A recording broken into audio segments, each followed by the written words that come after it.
ธอก็จะกินผักทั้งหมด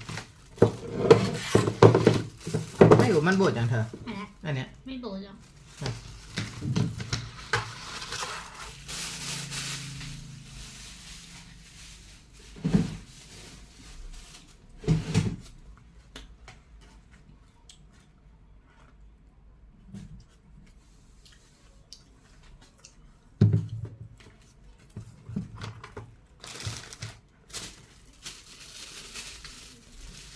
มันออกไปอ่ะออกไปหมดแล้วเฮ้ยเธอทำได้ไงเคาะออกไงก็มันจะออกไปขนาดนั้นเลยเหรอไม่หยิบออกไม่ได้หยิบเคาะคุณจะไม่เข้ามาดูต้องรอประมาณ2 นาทีครึ่ง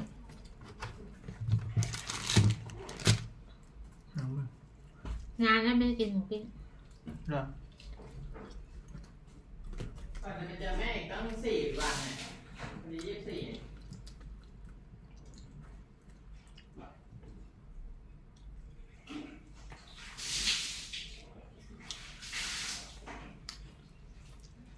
จะกินแบบพวกซูเปอร์เวจี้นี่ถ่ายโคตรดี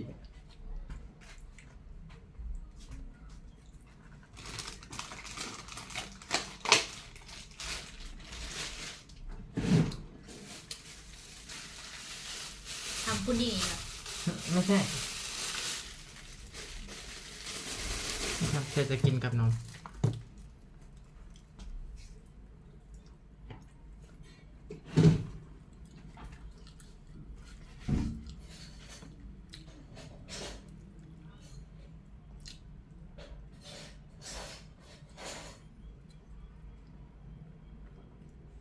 ช้อนอ๋อ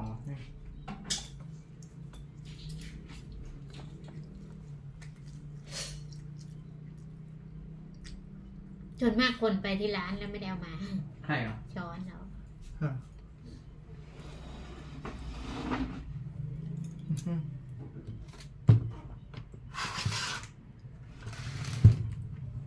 มันแจ้งเตือนโอเค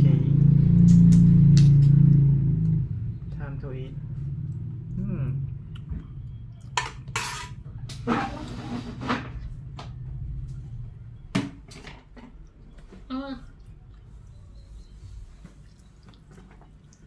โอ้โหผมโอ้โห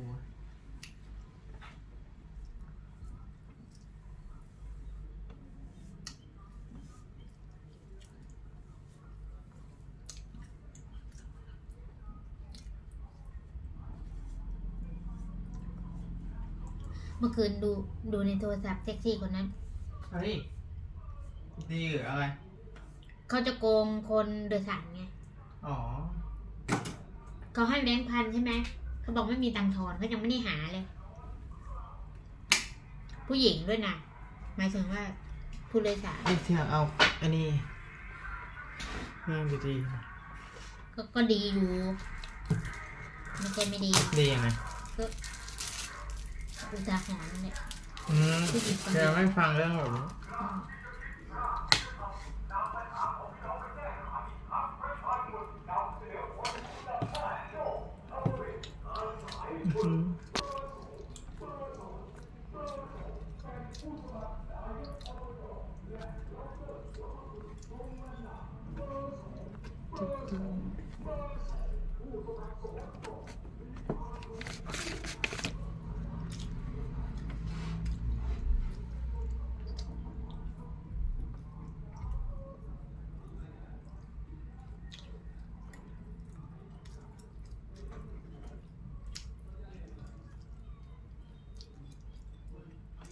เสียงกันคนโทรมา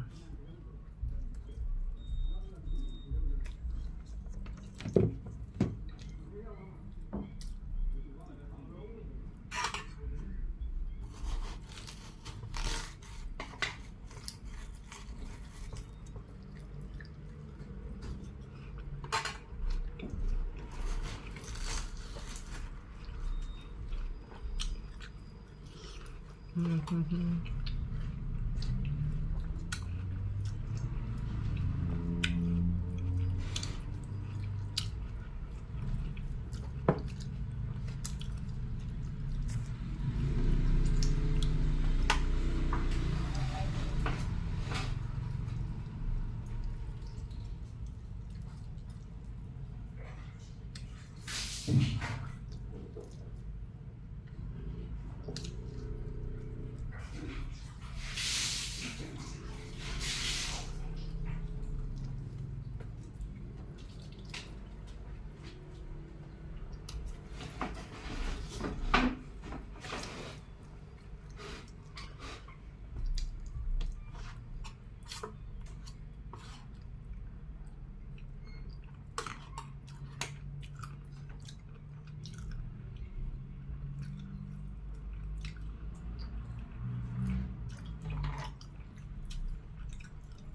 ส่ไปก่อน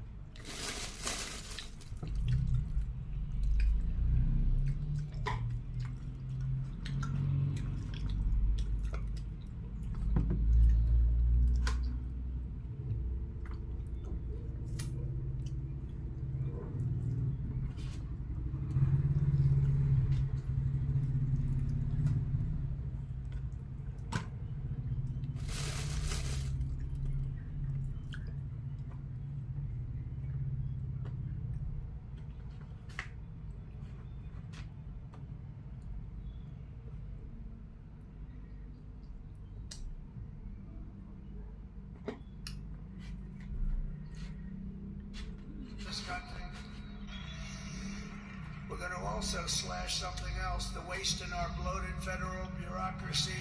We will create the new Department of Government Efficiency, headed by a gentleman named Elon Musk, who's here someplace. I ถ้า don't เรา know เสพเรื่องไหนเรื่องนั้นมาเจาะมาจะหัวแล้วครับ He's พยายาม here เสพให้มันน้อย ต่อให้บอกว่าไม่ไอ้นี่มันจะมีผลกระทบต่อคนรอบข้าง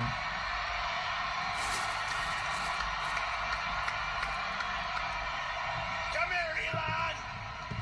Did you see his rocket yesterday? It was captured. And X is with him. X. Come on, Elon. Say something. Okay.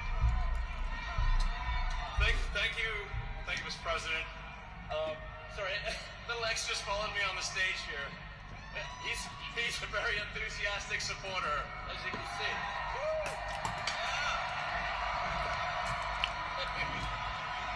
Yeah. So we're looking เฮ้ย forward อ้าวโดนเหรอ to making a lot of changes, and you know this victory is the start, really. What matters going forward is to actually make significant changes, have those cement those changes, and set the foundation for America to be strong for a century, for centuries, forever. So.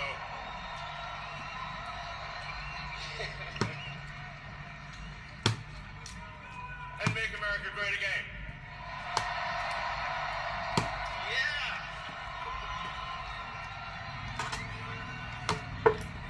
So, yeah. So we're gonna do great things here. Thank you.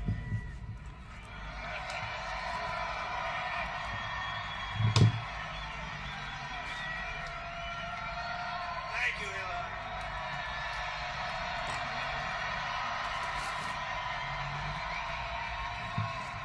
You know, I always say we have to be protective of our geniuses because we don't have too many, but that one is a good one. Now, I watched this rocket come down about 3 months ago, and I thought it was crashing. I was talking to somebody on the phone. By the way, same thing happened yesterday. It came down, and it was captured so beautifully. It came down, it's tumbling, it's a mess that's going down. I say, oh, look at that thing, that's a disaster.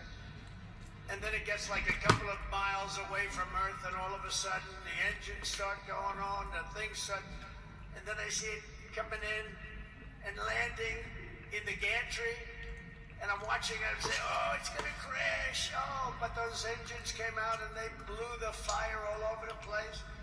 And all of a sudden those two big arms came and hugged it like you would hug your little baby. And that sucker landed, and nobody's been able to do that but him. And he's a great guy, and we have him and Vivek and some great people working on a thing called costs. And he's got the credibility to do it too. And we're going to do things that are really amazing. But he went out to Pennsylvania after that. He landed that rocket nobody had ever seen. By the way, China can't do it.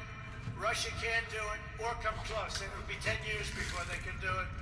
And the U.S. can't do it except for him. And it's pretty amazing. But he did that, and then he journeyed to Pennsylvania where he spent like a month and a half campaigning for me in Pennsylvania. And he's a popular guy, and he was very effective. And he knows those computers better than anybody, all those computers, those vote counting computers. And we ended up winning Pennsylvania like in a landslide, so it was pretty good. It was pretty good. So thank you to Elon. And his son's name was cute as a button. His son's name is X. He's the only guy who can get away with the name X. But his son is a great guy. One thing we know, his son is smart. If you believe in the racehorse theory, he's got a nice, smart son. But thank you very much to Elon and everybody. We've had so much help. Every radical and foolish executive order of the Biden administration will be repealed within hours of when I take the oath of office. Oh, you're going to have a lot of fun watching television. Somebody said yesterday, sir, don't sign so many in one day. Let's do it over a period of weeks. I said, like hell, we're going to do it over weeks. We're going to sign them at the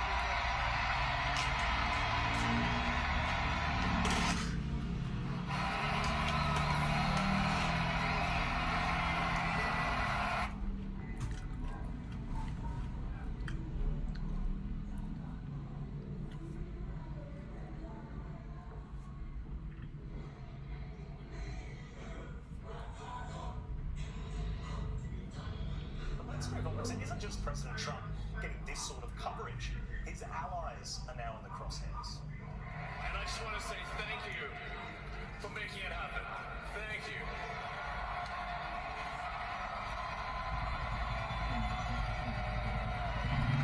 My heart goes out to you. It is thanks to you that the future of civilization is assured. I want to look at that salute that he gave again, just if anybody missed it. Show it again. He's just wrapped up here. You can hear the. All right, so we just showed that. We just showed that. Right, and sports salute. It was quick. I think our viewers are smart and they can take a look at that. But it certainly was. It's not something that you typically see in American political rallies. That was Elon Musk gesturing to a crowd, and of course, the media calls him a Nazi.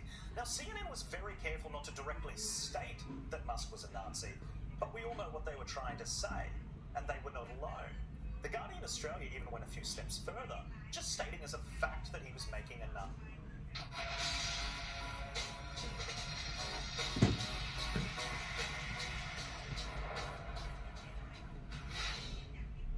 I'm Keith McCullough, and welcome back to another real conversation. I'm quite looking forward to this one with Michael Saylor. Michael, thank you for taking the time to walk through your thoughts on Bitcoin in particular, economics, fully loaded, asset allocation. I think we got a lot to cover. Thanks for having me, Keith. Happy to be here. Yeah, for those of you that don't know who Michael is, his bio, just is a rock star bio. He's made a lot of money, and now he's putting a lot of money into a certain thing that he obviously considers an asset class. It's an interesting journey you've been on, Michael, and it's something that I think people get pretty emotional about a lot of things these days. But when it comes to my job, I think a lot about asset allocation. I think a lot about the things that you've talked about, which is actually the volatility of the asset class. And that's what got my attention. That's why I wanted to have this discussion with you, because you were one of the first people to not only articulate it within a framework, but also talk about the volatility of the asset and maybe the flow into and out of the asset and the attributes. So that's where I wanted to start. I think I wanted to also go back and you like me. I'm obviously not as widely exposed to this as you, but you like me back in 2013. Just looking at a tweet, I look at people highlight all my tweets now. Anything I ever said about Bitcoin, which I've said a lot of things like this a long time ago, and I don't know if you can see that, but again, to be where you are today, back versus then in 2013, or any bloody tweet that I have going back to the beginning of Twitter, one would say that you'd probably be dogmatic if you maintain that view. But just for you to get from there to here, if you maybe want to start from a non-believer, I guess, to where you are today. I think that would be really helpful. Yeah, I'd be happy to. Look, Keith, if you roll the clock back a decade, I was always a big tech investor enthusiast. So I wrote The Mobile Wave back 2011. I published it 2012. And the theme of the mobile wave is that Apple, Facebook, Amazon, and Google are going to eat the world. And that's because all the things that we have in our life that are physical are dematerializing onto a software network. Apple ended up dematerializing all your mobile devices. Google ended up dematerializing every library and every piece of video. Facebook ended up dematerializing our social relationships. Amazon ended up dematerializing the storefront. So if you bought those, and I did, I bought a lot of Facebook and Apple and Amazon and Google 10 years ago, it's been a good run, and I think everybody today understands that. I think I would say that I did not understand Bitcoin, and Bitcoin is a thing where you don't understand it until you do. And I think everybody that encounters it, their first reaction is, well, it's kind of a tool for gamblers and hackers and cyber criminals and anarchists and the like. And that was the prevailing narrative back then. And what I thought was, yeah, eventually this will get shut down just like online gambling.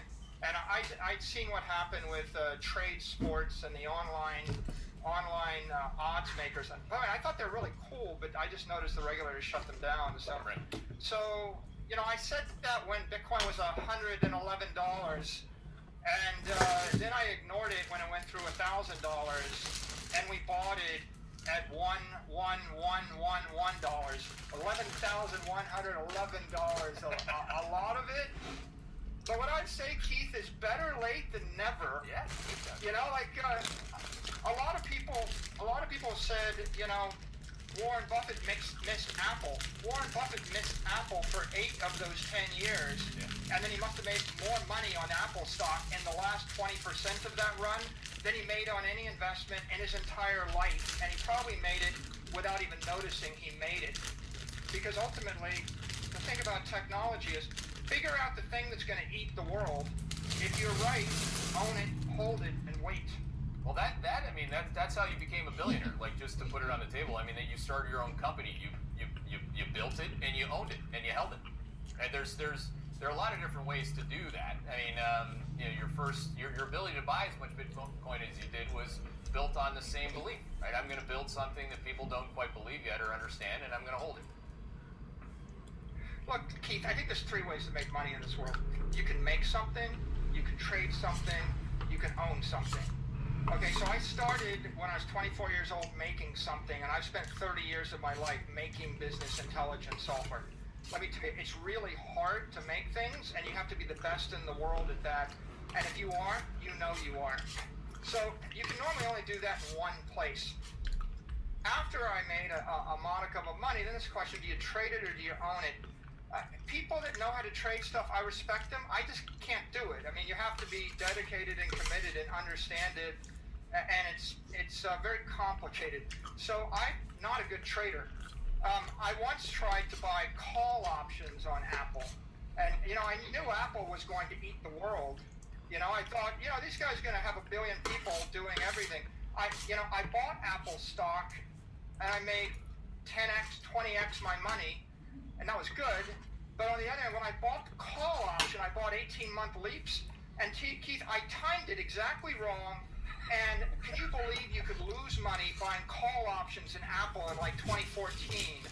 And the lesson I learned was, if you believe in something, don't try to time the market, just buy as much as you can, and wait, because the market will disagree with you, maybe for a year, maybe for 2 years, maybe for 3 years, and they'll outrun your options. But I didn't think I was going to be wrong over a decade. I'll tell you one other funny story. I bought 500,000 shares of Facebook at $12 a share back, 2012. Okay, and I think it was an employee that sold it to me. Now, the biggest investment mistake I made of my entire life was selling that, any amount of it, at an obscene profit. And I look back and I'm like, the stupidest thing I did is I should have bought more, but I should have never sold it. And Keith, if you go back to 2012, we could debate, should you buy Facebook stock at $12 or $13 a share, or $10 a share, or $15 a share? What does it matter? Like, it doesn't matter. And the truth of the matter is, if you had bought Google, Apple, Amazon, or Facebook at any point between 2010 and 2020 for 10 years, I think it's impossible to have lost money at any point for the decade. You would be hard-pressed to find that point. And so your investment mistake would be, trying to time the market on those things, because I can't figure it out. I mean, I've been wrong trying to time the market. On the other hand, it was pretty clear that Facebook was going to eat the world. I mean, they basically created a software network to pull all the social energy on the planet. And that takes us to Bitcoin, right? Why do I like Bitcoin today? Well, we're 10 years late on Facebook, Apple, Amazon, and Google. At the point that like 20-something people look at me and they tell me how great an investment. When my niece told me she was buying Apple stock in the year 2020, I was like, okay, Ahead of the split. well, I'm not, they figured it out. After the split, she's buying, and after Warren Buffett bought it, after the octogenarian bought it, my niece is buying it after the lockdowns. I'm like, okay, I think I missed that boat. On the other hand, here's the thing I think about Bitcoin. Bitcoin is the first software network in the history of the world that can pull monetary energy. So these Bitcoiners have figured out something that is really a thing of beauty and extraordinary value. They're pulling pure monetary energy on a network, and once if I take $100 million and I put it into Bitcoin, it could sit there for a decade, like in a battery. It won't bleed out. You're not losing 2 to 4% a year. And I can put it in the palm of my hand, and I can move it around the planet for a few dollars in a few minutes. And we've never in the history of the world figured that out. And so it's very early on. I like I like software networks that are worth more than $100 billion, that are 50x bigger than their competitor, that are going to eat the world, that 99% of the world doesn't agree with me on. So in fact, I like the fact that people don't understand it, don't agree with it, or are afraid of it, because I couldn't afford to buy it if they all agreed with me. Yeah. And I believe we're at that inflection point for Bitcoin where it's like, it's big enough to be unstoppable, but it's still new enough that there are 10,000 billionaires or billion-dollar entities, and maybe 5 of them get it. Maybe 10 of them out of 10,000 get it. And so the catalysts are all to the upside, and most of these risks, they've been worked out over the last decade. You could make a list of 100 things that might go wrong. We've watched them all happen. They haven't killed it, and we're just sitting right at the cusp of something really fabulous here. Yeah, the debate on buy and hold, by the way, I mean, that's not something I really have any care to get into. I mean, that's an age-old debate. When somebody says they're a bad trader or they can't trade around things, I believe them. I built my whole career on having the ability to say the opposite to that. I mean, a lot of the things that I've owned, including the company that I built, I don't know. I don't know what it's going to be, as I'm sure you would agree. In 3 to 5 years, it's not what it's going to be today or tomorrow. I mean, what I don't know about what I actually own and risk manage around, whether it be my company or any asset for that matter that I care to traffic in or allocate my hard-earned assets to, these things are widely known. So for me, this discussion has a lot to do with that. Like, educate myself like I've tried to on literally any asset class that exists that trades with a certain level of volatility or not. And that's what I want to do, for the rest of my life, is just continue to educate myself on what I don't know. Because I actually do think that timing is doable. It has been. If it wasn't, then I wasn't able to buy a bunch of Bitcoin in April and May from people who essentially didn't know what they were doing. So that's a question I have for you on that. Like, is there, like in any, because I'll cede your point, it's an asset that you want to hold, but people don't understand it. There's no need to trade around it because that's how you roll. I like core positions that I trade around because that's how I roll. But if it is to be what you believe it to be, which is a reserve asset. What kind of volatility characteristics, are you observing, and would you need to continue to see for that to be true? Well, Keith, first of all, I think that the historic knock on Bitcoin is it's highly volatile, and for the first 10 years, there were lots of volatilities that took place. But I think if you look at the last 90 days and the last 3, 4, 5 months, if you're looking at this, every single day I look at the 30 years, the 30 treasuries and swaps, I look at 10-year treasuries, I look at the NASDAQ, the Russell 2000, I look at gold, I look at silver, I look at Apple, Amazon, Facebook, and Google, and then I compare them all to Bitcoin. And I got to tell you, Keith, like, my unscientific view is on every single day, at least half of those assets are more volatile than Bitcoin. And on a lot of volatile days, I've seen 80 to 90% of them be more volatile than Bitcoin. So I think there's a historic narrative / belief. People think they know this is volatile, but in fact, it's not looking that volatile to me over the past 3 months. I don't think over the next decade it's going to have the same characteristics of volatility that it had over the last decade. On that, by the way, like, that is something that we can, if you don't mind me interrupting, like, that's something that we can measure, map, and do daily. Like, across durations, guys, throw up the implied vol table if you want, which I include, interestingly. You made the point on Apple vol, Microsoft vol. These things are wacky tobacco vol. I mean, Apple volatility is at 50. For people that don't know what volatility is and they just need a mousetrap to kind of, compartmentalize the thought, the VIX today is trading in the high 20s. Apple volatility is double that, right? So again, you're right. I mean, you've seen volatility. What happens with volatility, as you know, is that when something goes down, it starts to realize volatility. The Bitcoin volatility actually looks a lot like gold volatility in the last 90 days. So your observations are an empirical fact. So Keith, I think you and I both agree that the monetary supply is expanding. And it's probably going to expand at double the rate it used to be expanding for the past decade. And that's stampeding a lot of investors into a store of value. So I think the Fed crowded everybody out of treasuries and sovereign debt because you're looking at effectively zero yield. And if you expect the monetary supply to expand by 15% a year, 10 to 15% over the next 3 to 5 years, then that means that a 5% yielding bond is negative 10% asset return. And it means that, it means that I got to go somewhere. So am I going to go to big tech or am I going to go to gold? NASDAQ is $10 trillion and it's big tech, and gold is $10 trillion. And I look at, Apple. Apple is like emblematic of big tech. But between you and me, we both know Apple is more volatile than Bitcoin for the past 3 months. And there's $2 trillion looking for a store of value.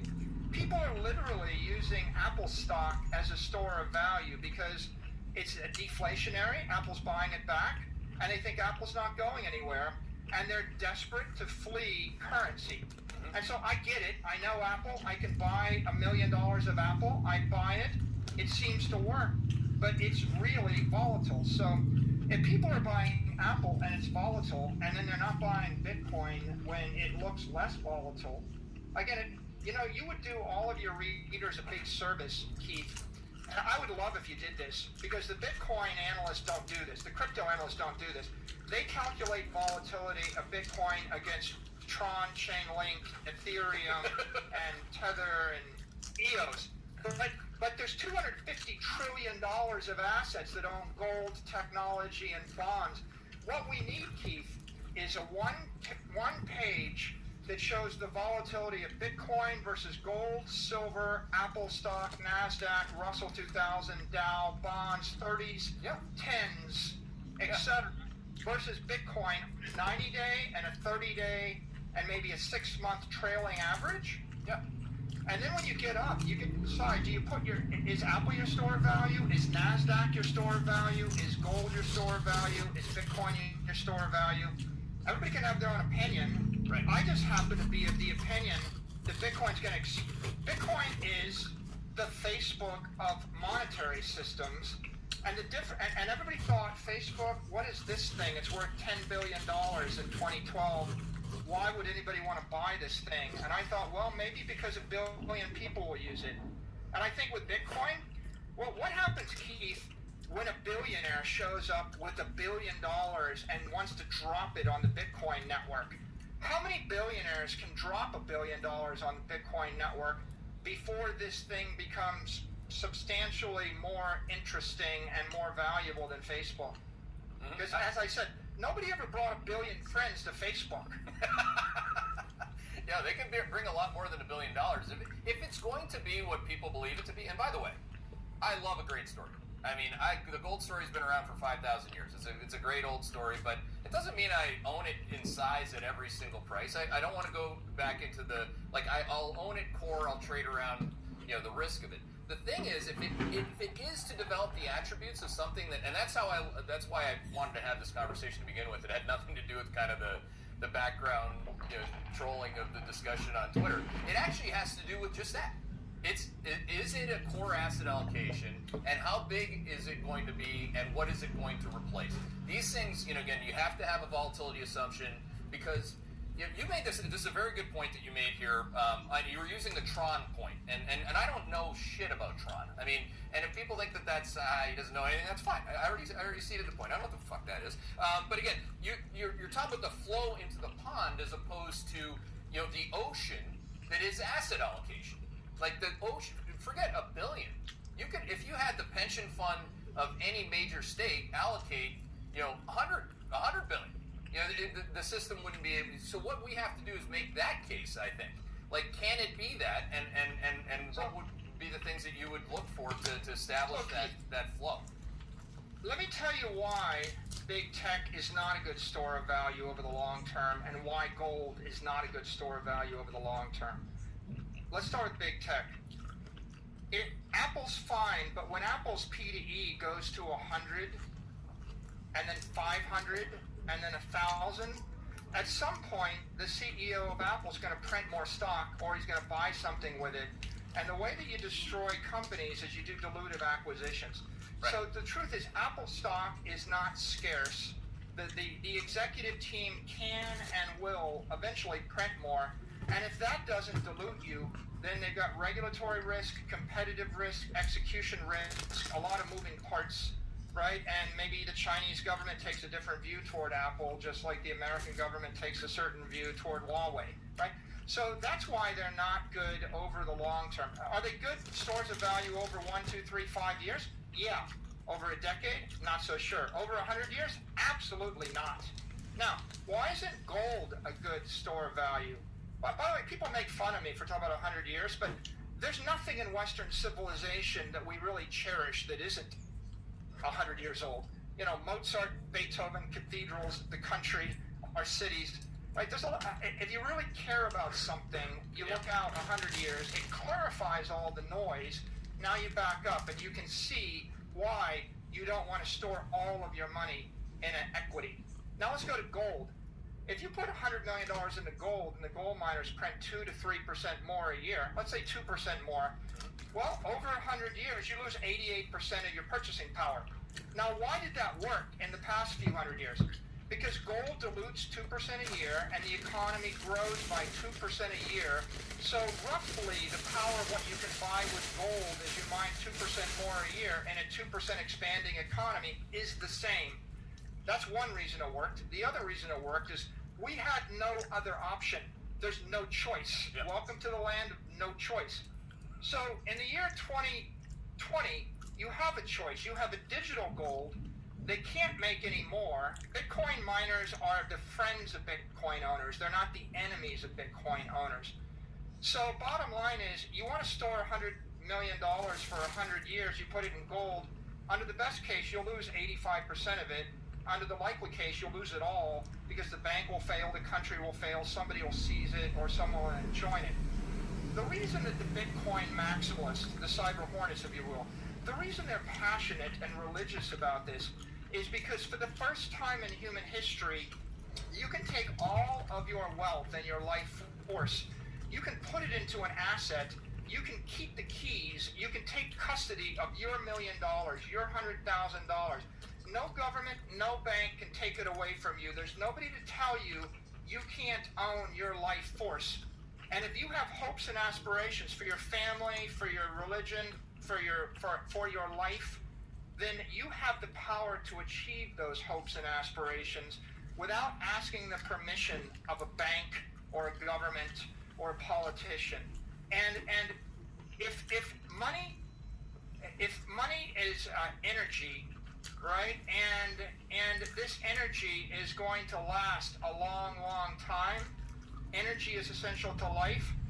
Bitcoin is about immortal life.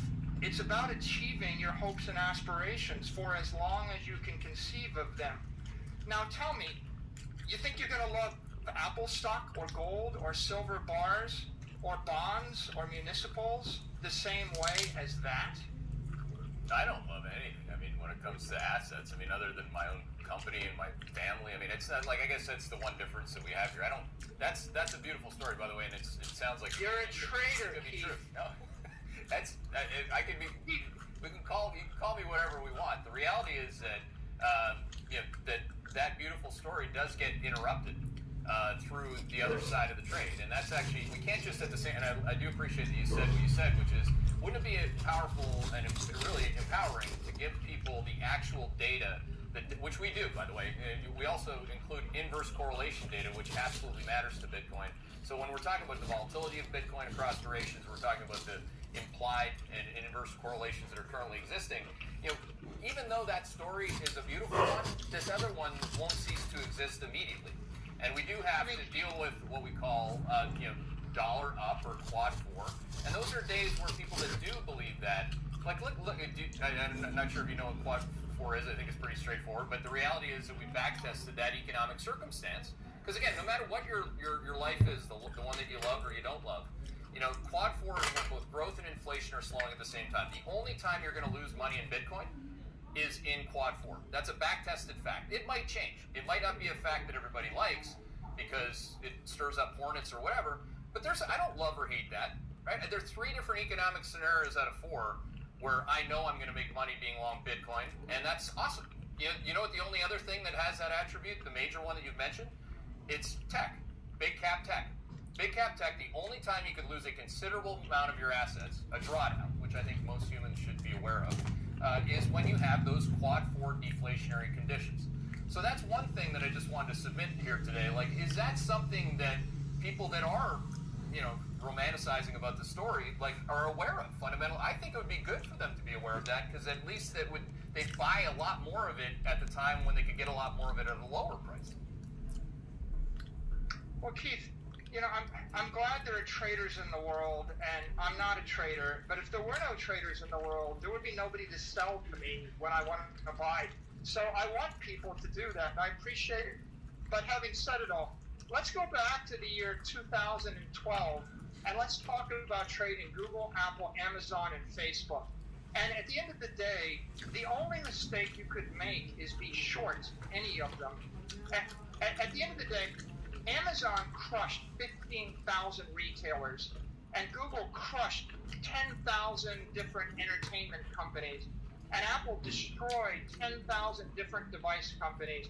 And so there is one asset in each of those markets that destroyed everybody else. If you picked the one asset and you bought it at any point in the decade, you were a winner. And if you sold it at any point in the decade, you were a loser.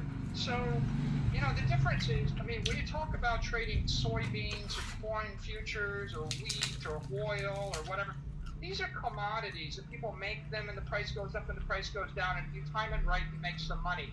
But when we're talking about a software network that's going to change the life of 1 billion people and dematerialize $1 trillion of energy, the only question is that one the winner?